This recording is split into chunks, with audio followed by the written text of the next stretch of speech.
And మీరు ఎట్లా మీరు సెలెక్ట్ చేసుకుంటారా లేకపోతే ఏ ఆఫర్ వచ్చినా ఓకే చెప్పేస్తూ వస్తున్నారా? ఎందుకంటే ప్రతి ఒక్క పాత్ర మీరు ఇప్పటి వరకు చేసిన దాంట్లో అండ్ అది మీరు చేయడం వల్ల అది మాకు డిఫరెంట్‌గా అనిపిస్తుందా? లేకపోతే మీరు డిఫరెంట్‌గా ఉన్న పాత్రలే ఎంచుకొని చేస్తున్నారా అనేది నా డౌట్. అంటే నేను స్కోప్ ఉన్న పాత్రలు ఎంచుకుంటున్నాను ఫస్ట్ ఆఫ్ ఆల్. అంటే ఒక 2 ఏమైనా రిజెక్ట్ చేసినవి ఉన్నాయా? రిజెక్ట్ చేసినవి ఉన్నాయంటే మొన్న 'ఓజీ' చేయలేదు. ఓజీకి చేయలేదా? ఎలా? అంటే ఫ్రెండ్ క్యారెక్టర్ అన్నారు. Hero friend character through out ఉంటుంది అని అన్నారు. సరే త్రూ అవుట్ ఉంటుంది, నో డౌట్ చేస్తాను. కానీ నా క్యారెక్టర్కి ఏమైనా ఇంపార్టెన్స్ ఉందా?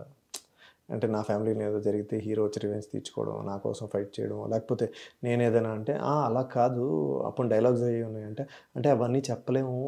కానీ మా త్రూ అవుట్ ఉంటుంది, ఏమనుకోవద్దు, త్రూ అవుట్లో వద్దు, నేను చేయలేను, ఏమనుకోకండి అని చెప్పాను. అంటే ఎందుకు చెప్తున్నాను అంటే ఇప్పుడు మీరు 'ఛత్రపతి' సినిమా సూపర్ డూపర్ హిట్ కదా. 'ఛత్రపతిలో' 5 ఫ్రెండ్స్ ఉంటారు. థర్డ్ ఫ్రెండ్ పేరు చెప్పండి. ఫేస్ కూడా గుర్తురాదు.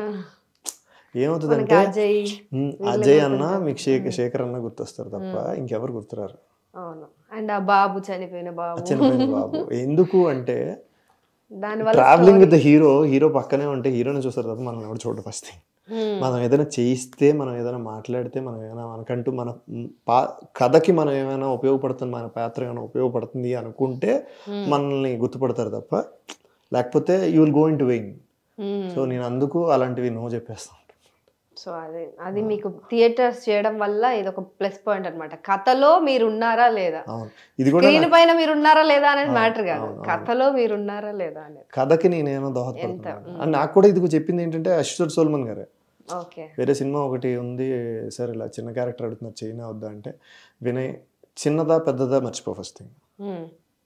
కథకి నీ క్యారెక్టర్ ఏం చేస్తుంది, కథ చెప్పడానికి నీకు పాత్ర ఉపయోగపడుతుంది అంటే అది 30 seconds క్యారెక్టర్ అయినా సరే చేయకు, లేకపోతే చేయకు. So this was the biggest advice that he has given to me.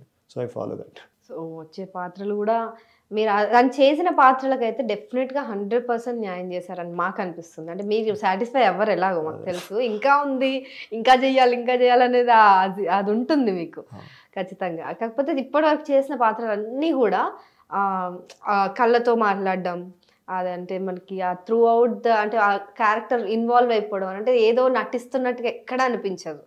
అందుకనే మేబీ మీకు అలాంటి అవకాశాలు వస్తున్నాయేమో, ఫ్యూచర్లో కూడా ఇంకా రావాలని కోరుకుంటున్నాము.